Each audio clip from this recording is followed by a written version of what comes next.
Okay, thank you all for joining me today. This is our week one of Portfolio Project 1. Just as a general rule, the portfolio go-to sessions will be a good bit shorter than the typical go-to training session because there is not a lecture really involved here. The portfolio classes typically will reflect the material that you've learned through your other courses. So it's sort of a synthesis of all of what you're doing throughout the program. And I'll talk a little bit more about that as we go along. So here is kind of the timeline of the portfolio process. And what I've done is I've laid out all of the courses throughout the MCBS program along the top here. And what you'll see is that the portfolio project courses appear periodically throughout the program. And the way they're arranged, it basically breaks the curriculum up into blocks of courses. So what we are doing is using those portfolio courses as milestones that will check up on your progress through the program, because we have certain learning objectives that we're hoping for you to achieve through the coursework, and the portfolio project courses are our way of making sure that those are being achieved successfully.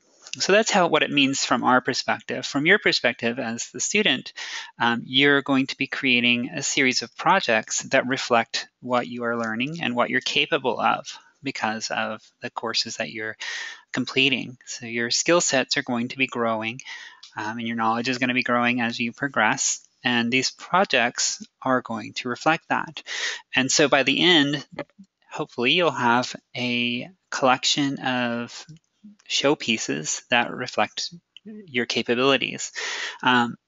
Really, our focus is academic. So this is really to demonstrate what you are able to do based on the coursework, as I've said. And so the focus is not necessarily is more academic than professional, but there's a lot of overlap there. So ideally, when you get down to graduation time, the portfolio projects you've completed will be your professional portfolio as well.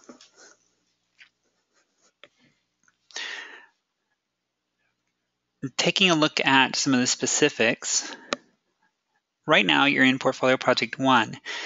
And since you really haven't completed too many of the program courses, you probably have gone through Introduction to Media Communication and perhaps New Media Tools. Some of you, maybe most of you, are enrolled in my Aesthetics course right now as well. So because the portfolio classes are based on what you've completed, there's not a lot to draw from for Portfolio Project 1. So really the focus is on foundation setting and getting you ready for the portfolio process ahead. Once we get through that, though, then you're going to be completing these more specific courses that have that focus on specific disciplines like research or graphic design or web design and so on. So the projects then become more involved and more technically focused. In Portfolio Project 2, which is a few months down the road, you'll be creating a brand style guide, which a style guide establishes both the visual look of a brand, but also the media personality of that brand. And so really is heavily focused on the planning and strategy aspects of media. Later, once you've gotten digital video and audio as well as graphic design under your belt, you'll start doing some graphic design tasks, creating a logo, also creating digital videos. This Portfolio Project 4 still says to be determined because we have been going through a process of rewriting the portfolio curriculum, and so that one's not set in stone yet, but it is likely at that point you will have a a list of options. So instead of having specifically prescribed projects, you'll have a few to choose from, likely to be an additional digital video project, a press release more focused on public relations, or a social media type of project to give you a little bit more flexibility to focus on something that meets your interests. When you reach the end of the program, you will have completed this series of projects, and at that point the focus becomes making this into an actual showable portfolio. So you'll create a public-facing portfolio website and present that portfolio either live in person or more likely through a video.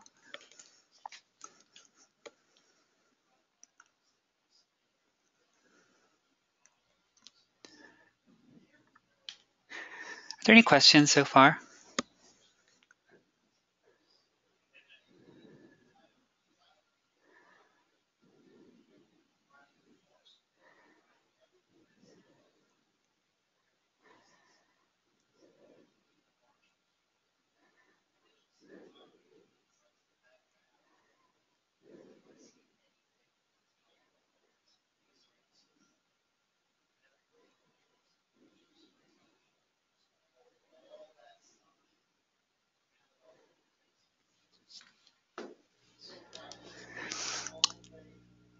And the question is, will the portfolio be put together with different instructors throughout the program? Yes. Each portfolio course will have a different instructor. Currently, and I'm going to go back one, currently I'm teaching Portfolio Project 1 and Portfolio Project 3, but that will likely change. I think the present Portfolio 2 instructor is Beth Strudgeon, who I don't know if you guys have met yet. She teaches media psychology, is her main course, but it does rotate out because the portfolio instructor's role is mainly more of a coach or mentor, so it isn't necessarily a dedicated faculty member. So the answer there is yes, you will have different instructors. So you'll see familiar faces definitely reappear from time to time.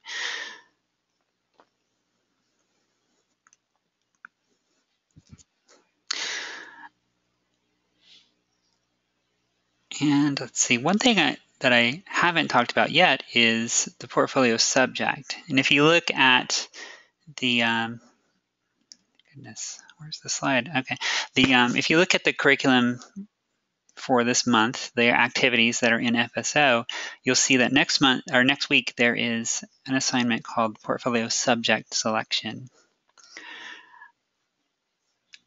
What that has to do with is the common topic or subject matter that all of your portfolio projects will focus on. What we're going to be doing this month is selecting a portfolio subject, which could be a local business, a public figure, an entertainer, an organization, or even your own brand identity or online identity if you have say a YouTube channel or blog or other type of web presence.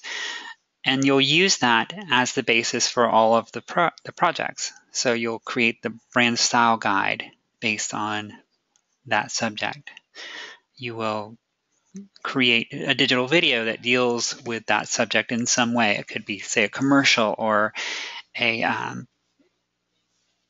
other kind of promotional video or a transmedia story or something along those lines that deals with your portfolio subject. So what that results in is that you have all of these projects that have a common theme.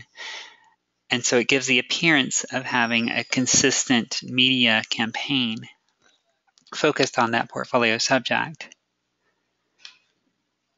So when you get down here to the end and you create that portfolio website, anyone looking at that will see that consistency and that common focus.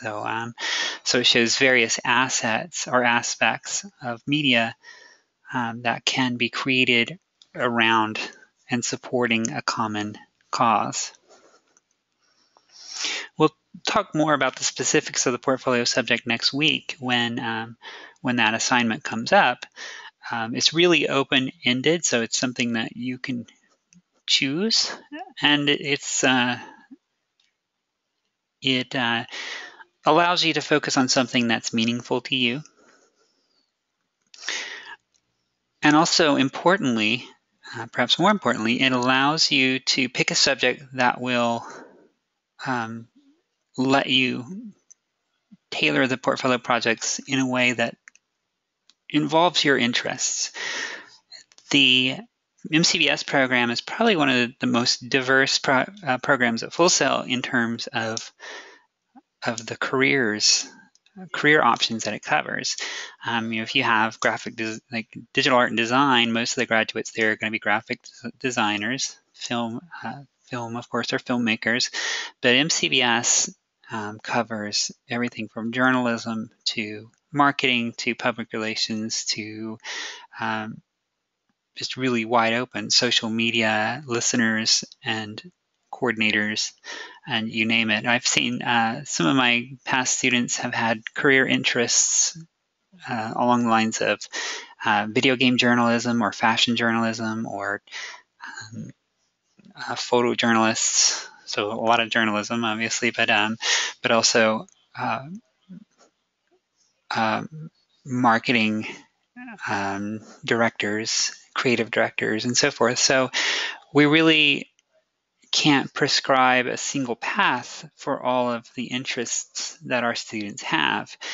So the way to accommodate that is to give some flexibility and some options. And so by picking your portfolio subject, picking a portfolio subject that would need the kind of skills that particular career interests would focus on, it gives you opportunities to focus these projects on that type of work.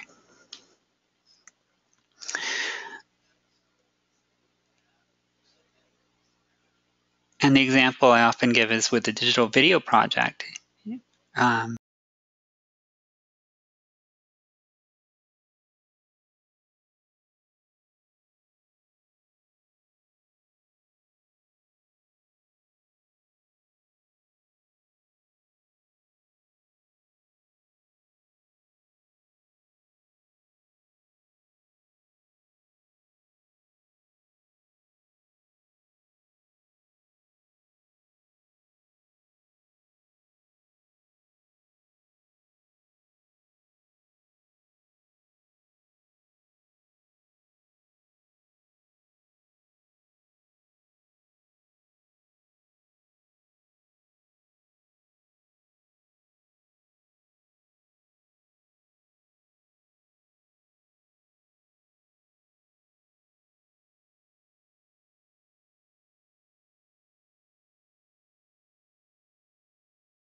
So our first assignment for the class, you'll see, is your professional goals.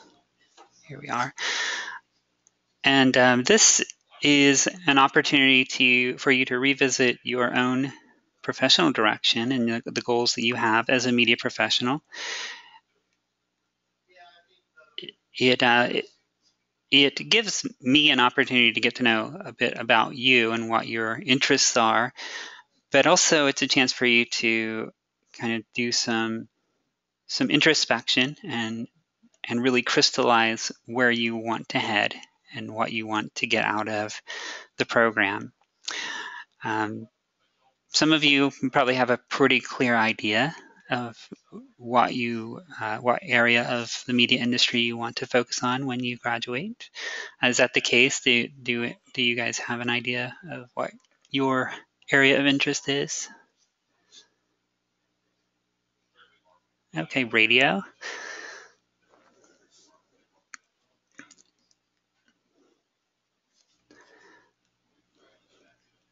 And Terrence's video, is that video production? Okay. And I've had a few past students that have been interested in radio. It's a little uncommon, but I have seen it from time to time. So it's an interesting focus as well.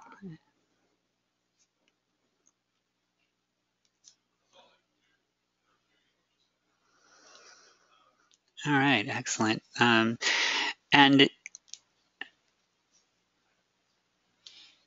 Stacy, you said the direction radio is going, you will be needed. And what could you elaborate on that? Is that in regard to, say, satellite radio and digital streaming and that sort of thing?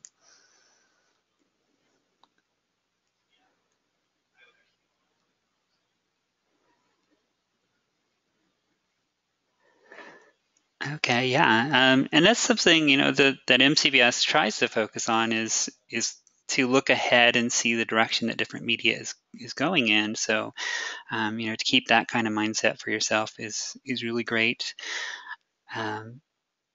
Radio isn't one of our main heavy focuses, but it is not outside of the umbrella of what we do. So it might take some creative customization of projects to make them more relevant to your interests.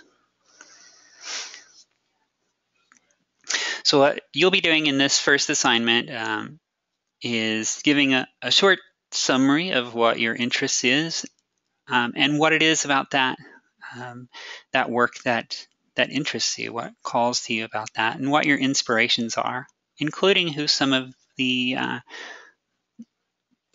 role models or heroes or figures that you look up to in that industry or other industries might be. The idea there is that from a portfolio standpoint is that once you have a pretty clear vision of where you want to go, you'll be more able to direct your portfolio efforts as well.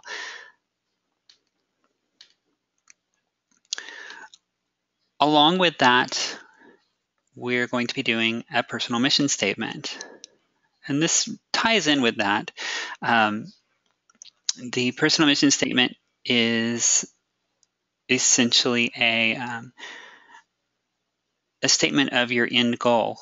You could think of this, a lot of times you'll see mission statements attributed to businesses. I think I have the Starbucks mission statement linked under the assignment. But you can also create your own personal mission statement, and this is your definition of success, where you want to go and what your values are. The mission statement, I didn't give any criteria as far as how long it should be. Typically, it's about a paragraph, maybe 3 or 4 sentences, sometimes longer. And I don't have a specific requirement of what it needs to contain because it is a very personal and individual piece of information. Some of the prompts that will help you work through this are the following piece of information, what you believe, what's important to you in your personal and professional life. And you can choose how personal you want to make this. In some cases, the personal and professional life really are inseparable. For example, I had a student who was starting a nonprofit organization focused on the arts, specifically on dance and poetry, and there really wasn't any separation between her personal values and the work that she wanted to do. But others focus really heavily on professional life, what their work goals are. Along with that, identify what makes you unique as a professional or just as a person, where you came from both geographically as well as in your life experience, what inspires you to do what you do, and where you're going. And Dejani, I hope I'm pronouncing your name correctly, but this is due this weekend.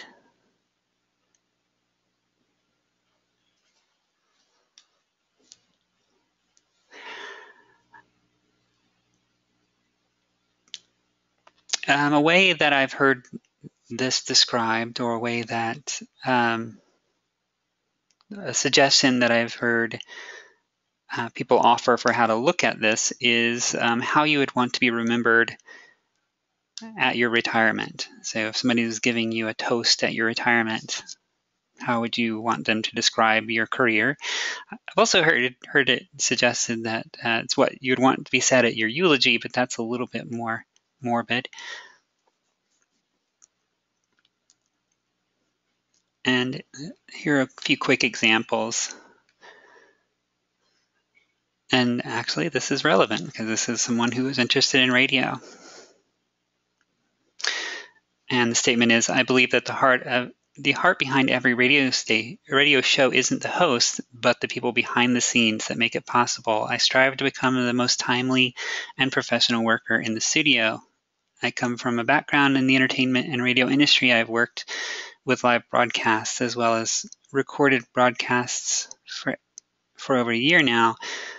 I have no greater passion than to be the best programming director in the radio world, and I will not give up until I feel like I have completed this goal.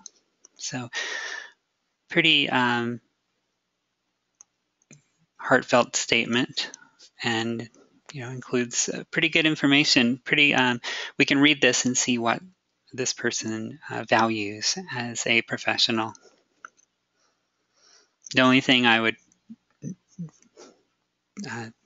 encourage them not to include is something that's very time sensitive, like saying over a year now, because this is something that hopefully you can keep and look back at for inspiration beyond the present moment.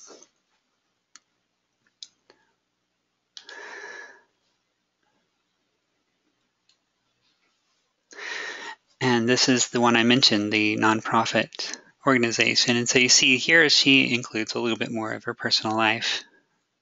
My mission is to share my spiritual journey and the joy that comes with balance of mind, body, and spirit. With the use of multimedia, I will document and distribute lessons learned through everyday social interactions and through the creation and performance of poetry and dance. By working to cultivate artistic expression and social justice among youth, I will be a catalyst for change in my community and create a legacy that will impact future generations.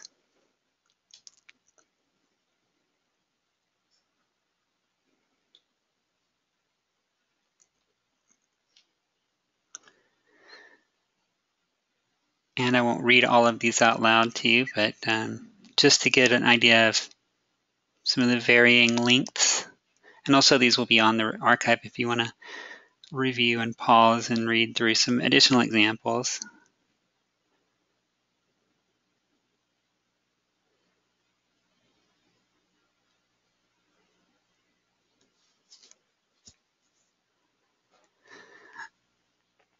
The mission statement is something that you can include in your portfolio website at the end. For the most part, though, it is intended to help you direct your focus and kind of set your own direction. But I think it would be a great addition to sort of the About Me section of a website as well. And no, I really wouldn't recommend having it focus on the portfolio subject that you choose, unless for some reason that portfolio subject is very specific to your career goals. Of course, the earlier example did identify radio, but it didn't say specifically a radio station, for example. And these two are good to contrast. You see this one's fairly brief, and then the following one is pretty long, so you are free to make it what you need it to be.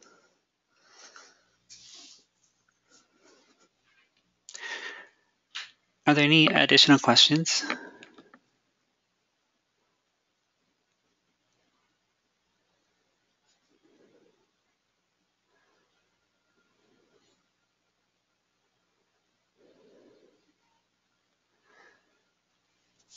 Okay. So that is really where we're at, and what we're doing. I just wanted mainly to give you an overview of the process tonight and introduce some of the assignments that we'll be dealing with. If everyone feels like they're pretty set, then I would go ahead and wrap up for tonight, but I'm happy to stay and discuss any of these topics or anything else I can help you with if you do have questions.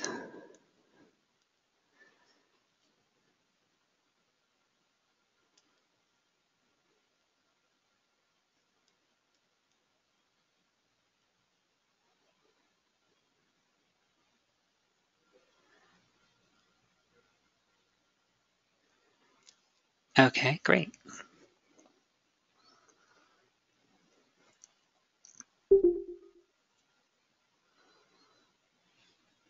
Well, thank you all again for joining me today.